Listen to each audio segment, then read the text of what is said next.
Nakakagulat yung mga nangyari nung nakaraang araw, no? Kaya nga eh. Kagulat-gulat naman to. Dustin, tingnan mo. Bumabaha sa lugar namin. Ha?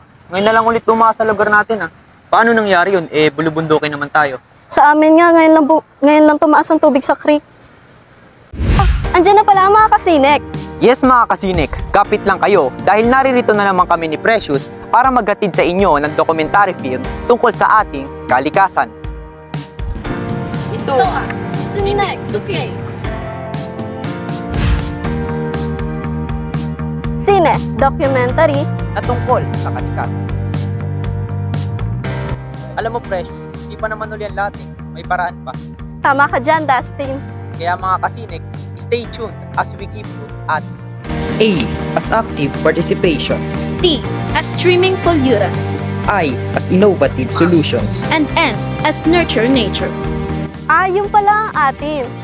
Can't wait to hear kung ano nga ba ang mga ito, mga kasinek. A. As active participation. Dapat makibahagi tayo sa mga gawaing makakapagpanatili ng kaayusan ng kapaligiran at pag-aalaga sa kalikasan. Speaking your voice to motivate people to change their habits that harm the environment. Trimming the harmful pollutants na nasa mga kabundukan, karagatan, ilog at kung saan-saan pa. I. As innovative solutions. Gumawa o sumuporta sa mga innovative at sustainable na mga solutions. Gaya ng isang mall dito sa Antipolo, meron silang kainan, retail spaces, activity center na may open spaces na tinatawag na al fresco.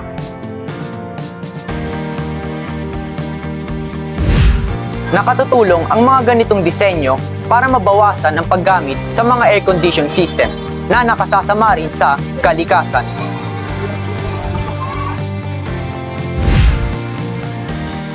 Sa ganitong spaces, nababawasan ng heat waves na nagpapalala ng init na nagmumula sa mga asfalto, concrete pavements at mga floorings ng kalsada at mga parking lots katulad nito. Unang-una, segregation o yung sa waste management. Yun ang pinakauna, waste management. And then, flood control system. And then, green revolution o yung ituloy yung yung wagayan walang kapalit yung punong ikakat. Then maintain lahat ng mga channel o river channels natin na malinis. Very demure, very innovative, very sustainable, and very nurturing nature.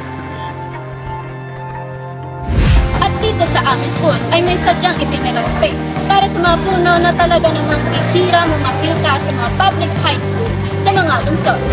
So, sa mga proyekto po nating ipapabatas at ipagsasagawa, ay ayun po dapat yung mga proyektong makatutulong para ma-improve pa po at tapos matulungan natin ang ating inang kalikasan na hindi lang dapat tayo gumagamit ng mga natural resources na meron siya. Kumbaga dapat rin po, kung gumagamit tayo nun, dapat ibinabalik natin yung mga nagagamit natin sa kanila.